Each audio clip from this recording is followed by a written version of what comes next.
बिस्मिल्लाहिर्रहमानिर्रहीम। अस्सलाम वालेकुम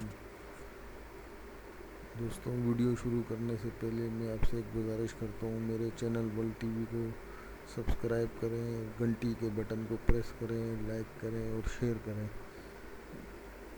दोस्तों, मैं आज आपसे एक वीडियो शेयर करने जा रहा हूँ कर्नल शेर खान के बारे में, जिनकी तारीफ़ इंडिया वालों ने की है। मुझे बहुत खुशी महसूस हो रही थी ये वीडियो देख के, जब हमारे फ़ौजी जवान की तारीफ़ इंडिया वाले कर रहे थे। तो मेरा दिल चाहा कि मैं ये वीडियो आप लोगों के साथ भी शेयर करूं और आप लोग को भी दिखा सकूं कि देखें, हमारे फ़ौजी जवानों की तारीफ़ इंडिया वाले भी कर रहे हैं। हमें भी अपने फ़ौजियों पे फ़ख्र होना चाहिए। तो मेरे दिल को ये बहुत अच्छी लगी और आप लोगों ने शायद देखी भी हो, और जिन भाइयों ने नहीं देखी है, मैं एक बार उनसे फिर ये शेयर कर रहा हूँ अपने चैनल के थ्रू। तो देखिए वीडियो और आपको भी खुशी महसूस होगी कि एक पाकिस्तानी होने के नाते हमारे जवानों पे हमें फ़ख्र होना चाहिए। चलो शुरू करते हैं वीडियो। ऐसा बहुत कम देखने में आता है कि विपक्षी सेना किसी सैनिक की बहादुरी की दाद दे और उसकी सेना को लिखकर कहे कि इस सैनिक की वीरता का सम्मान किया जाना चाहिए। 1999 के कारगिल युद्ध में ऐसा ही हुआ, जब टाइगर हिल के मोर्चे पर पाकिस्तानी सेना के कैप्टन कर्नल शेर खान ने इतनी बहादुरी से लड़ाई लड़ी कि भारतीय सेना भी उनके सामने नतमस्तक हो गई।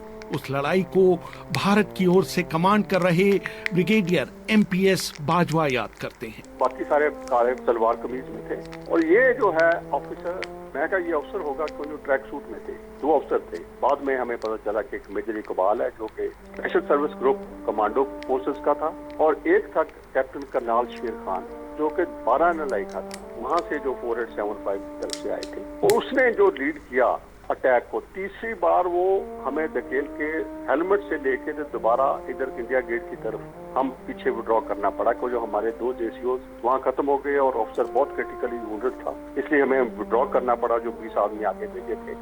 रेहान जी, बात ऐसी थी, जब ये खत्म हुई तो मैं कायल था उस अफसर का कि वो जो नॉर्मली मैं 71 वॉर कभी लड़ा हुआ हूँ बांग्लादेश में, और मैंने कभी पाकिस्तान ऑफिसर को लीड करते नहीं देखा अभी तक। इसमें हैरानगी की बात थी कि ये ऑफिसर 3 बार उनको दोबारा इकट्ठा करके लाया था और उनको लीड कर रहा था। उनको अपनी गिलगित की भाषा में बोल के हमें समझ नहीं लग रहा था क्या कह रहा है, पर उनको लीड करके इतने बड़ा सीरियसली और बड़ी बहादुरी दिखाई कि इसने हमें वहां से नीचे लेके आके तो इंडिया गेट तक ले आया। अगर वो खुदा खास्ता ऐसी बात होती तो ये रीइंफोर्स कर जाता और ये हिस्ट्री या कोई और होती दशा। हाल ही में कारगिल पर एक किताब Kargil the untold stories from the war लिखने वाली रचना बिष्ट रावत बताती हैं। कैप्टन कर्नल शेर खान नॉर्दर्न लाइट इन्फेंट्री के वहाँ पर 5 पोजीशंस थी जहाँ पर उन्होंने पोस्ट्स बना रखी थी और वो डिफेंड कर रहे थे टाइगर हिल को। और जितने भी आर्मी के टॉप ब्रास हैं वो सब ओपनली ये कहते हैं कि बहुत मुश्किल था टाइगर हिल को वापस लेना।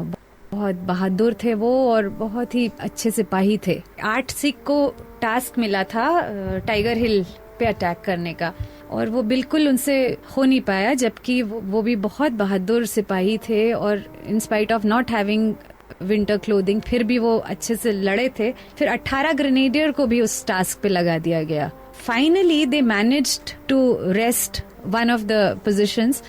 तो ये कॉन्स्टेंटली अटैक करते रहे, जबकि इतनी बड़ी संख्या में अब इंडियन आर्मी वहां आ चुकी थी। इन स्पाइट ऑफ दैट उनको शायद ये बेइज्जती बर्दाश्त नहीं हुई कि मेरे को जो मेरे देश ने काम दिया था करने के लिए वो मैं नहीं कर पाया। और जो लोग ये बैटल देख रहे थे, जो इंडियन सोल्जर से लड़ रहे थे, तो वो सब कहते हैं कि ये सुसाइडल था। जो वो कर रहे थे वो खुद जानते थे कि इसमें सक्सेस नहीं हो सकता, क्योंकि they were completely outnumbered. But in spite of that उन्होंने रिट्रीट नहीं किया और वो बार बार अटैक करते रहे जब तक कि वो मरे नहीं। कैप्टन कर्नल शेर खान ने लगभग बाजी पलट दी थी, लेकिन तभी एक भारतीय सैनिक कृपाल सिंह ने उन्हें अपनी मशीन गन का निशाना बनाया। ऑफिसर को अखीर पे 10 गज से मैंने फिर वो लड़का जो हमारा था एक स्पाइस पाल सिंह, वो वुंडेड था, पर वो उठ के और उन्होंने बाकियों ने बस्ट मार के बड़ी मुश्किल से उसको खत्म किया।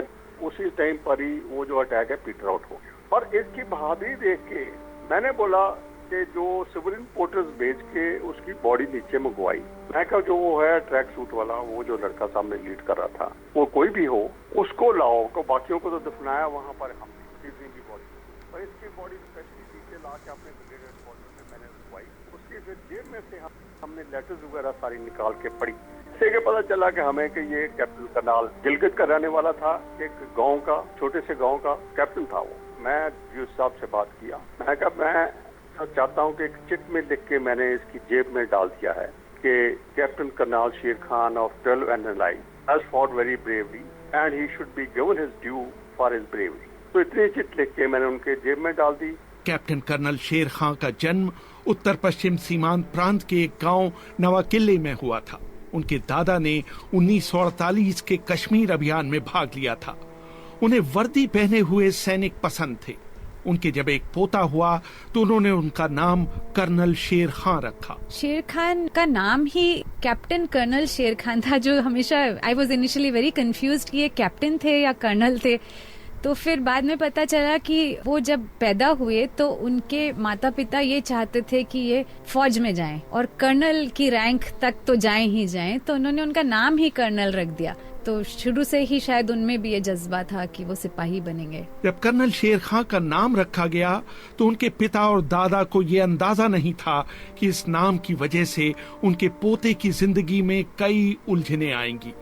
कारगिल पर मशहूर किताब witness to blunder, Kargil story unfolds लिखने वाले कर्नल अशफाक हुसैन लिखते हैं, कर्नल शेर खां के नाम का हिस्सा था और वो उसे बहुत गर्व से इस्तेमाल भी करते थे। जब वो फोन उठाकर कहते थे लेफ्टिनेंट कर्नल शेर स्पीकिंग, तो फोन करने वाला समझता था कि वो कमांडिंग ऑफिसर से बात कर रहा है और वो उन्हें सर कहना शुरू कर देता था। तब शेर मुस्कुराकर कहते थे कि वो लेफ्टिनेंट शेर हैं। मैं अभी आपकी बात कमांडिंग ऑफिसर से करवाता हूँ। कर्नल शेर ने अक्टूबर 1992 में पाकिस्तान मिलिट्री एकेडमी ज्वाइन की थी।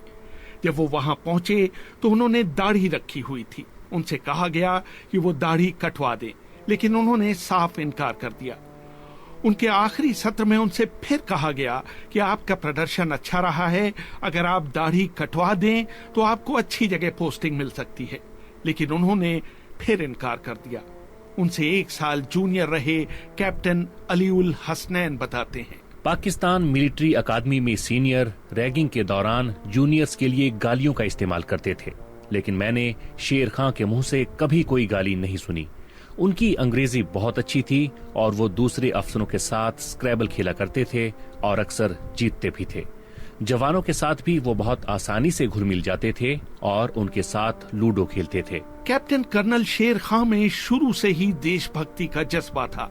इसका जिक्र करते हुए उनके छोटे भाई ने एक बार कहा था, हमारे भाई हमेशा ये कहा करते थे, मैं 2 शेर पुश्तों की और सुनाता हूँ ताकि हमारे भाई पठान जो है वो भी समझ लें। मुठे खावरे द वतन बपिवर नकम कपसर दमक टोल वतन खतनशी और खपल खावरा बपखपल विनो पालम का हाजत कुर्बानी जमाद तनशी। तर्जुमा कुछ इस तरह है, अगर सारी दुनिया जन्नत बन जाए तो मैं अपने वतन की मुट्ठी भर मट्टी इसके बदले में नहीं दूंगा। अगर इसे मेरे खून की जरूरत पड़ जाए, इसकी अबियारी मैं अपने खून से करूंगा और अपने जान का नजराना देकर इसकी हिफाजत करूंगा। जनवरी 1998 में वो डोमेल सेक्टर में तैनात थे। जाड़े में जब भारतीय सैनिक पीछे चले गए, उनकी यूनिट चाहती थी कि उस ठिकाने पर कब्जा कर लिया जाए। अभी वो इस बारे में अपने आला अफसरों से इजाजत लेने के बारे में सोच ही रहे थे कि कैप्टन कर्नल शेर खान ने सूचना भिजवाई कि वो चोटी पर पहुंच चुके हैं। कर्नल अशफाक हुसैन अपनी किताब witness to blunder, Kargil story unfolds में लिखते हैं, कमांडिंग ऑफिसर दुविधा में था कि क्या करे। उसने अपने आला अधिकारियों तक बात पहुंचाई और उस भारतीय चौकी पर कब्जा जारी रखने की इजाजत मांगी, लेकिन अनुमति नहीं दी गई और कैप्टन शेर से वापस आने के लिए कहा गया। वो वापस आए, लेकिन भारतीय चौकी से कई स्मृति चिन्ह जैसे कुछ ग्रेनेड, भारतीय सैनिकों की कुछ वर्दियां, वाइकर गन की मैगजीन, गोलियां और कुछ स्लीपिंग बैग उठा ले आए। 4 जुलाई 1999 को कैप्टन कर्नल शेर को टाइगर हिल पर जाने के लिए कहा गया। वहां पर पाकिस्तानी सैनिकों ने रक्षण की 3 पंक्तियां बना रखी थीं, जिनको कोड नेम दिया गया था 129 ए, बी और सी। उनके दूसरे नाम थे कलीम, काशिफ और वकील पोस्ट। भारतीय सैनिक 129 ए और बी को अलग थलग करने में कामयाब हो चुके थे। बीबीसी से बात करते हुए कर्नल अशफाक हुसैन ने कहा, He was a very brave man. He was never found complaining against the hardship. वो बहुत बहादुर शख्स थे। उन्होंने कभी किसी तकलीफ की शिकायत नहीं की। हमले से एक रात पहले उन्होंने सारे सिपाहियों को जमा कर शहादत पर एक तकरीर की। सुबह 5 बजे उन्होंने नमाज पढ़ी। सुबह वो मेजर हाशिम के साथ 129 बी पर ही थे कि भारतीय सैनिकों ने उन पर जवाबी हमला किया। खतरनाक हालात से बचने के लिए मेजर हाशिम ने अपने ही तोपखाने से अपने ऊपर गोले बरसाने की मांग की। जब विपक्षी सैनिक बहुत पास आ जाते हैं तो अक्सर उनसे बचने के लिए इस रणनीति के तहत इस तरह की मांग करते हैं। हमारी तोपों के गोले उनके चारों तरफ गिर रहे थे। पाकिस्तानी और भारतीय जवानों की हाथों से लड़ाई हो रही थी। तभी एक भारतीय जवान का एक पूरा बर्स्ट शेर खां को लगा और वो नीचे गिर गए। शेर खां को उनके साथियों के साथ शहादत मिली।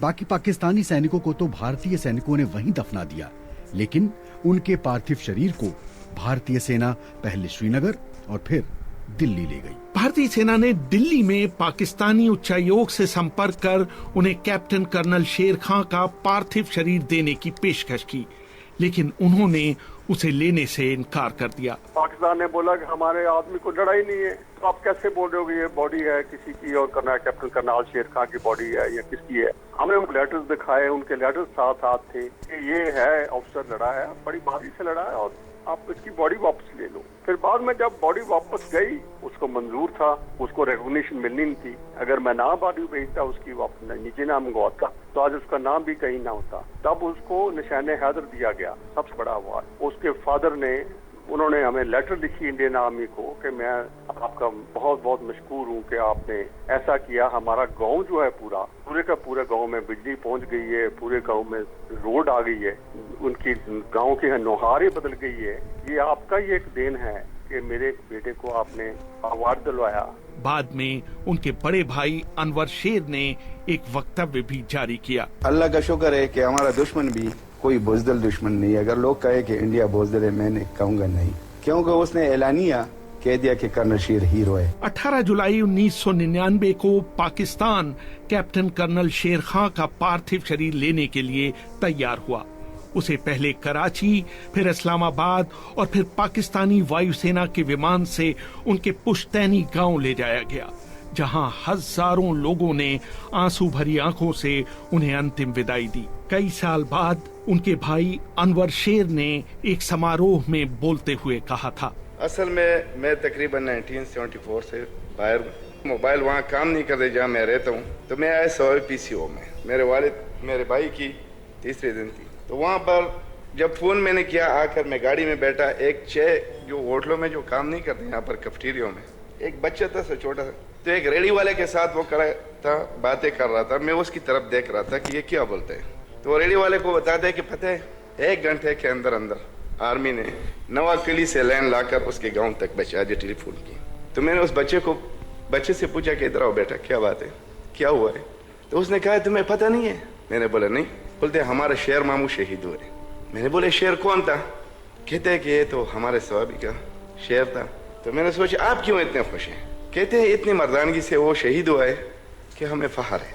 आज भी आप जाकर वही हमारे इलाके में हमारे तकरीबन अफीसर साहब सारे आए थे उसके जनाजे पे। एक एक बच्चे के मुंह से यही आवाज़ आती है, यही बोलते हैं कि मैंने कैप्टन शेर बनने का है। तो हमें इससे ज़्यादा खुशी और कोई नहीं। तो दोस्तों देखा आपने, तारीफ वो होती है जो दुश्मन करे, तारीफ वो नहीं होती है जो बंदा अपनी खुद करे। तो हमें भी फ़ख्र होना चाहिए अपने जवानों पर। मज़ीद अच्छी वीडियो देखने के लिए वर्ल्ड टीवी को सब्सक्राइब करें, बेल की आइकॉन को प्रेस करें, लाइक करें और शेयर करें। अल्लाह हाफिज़।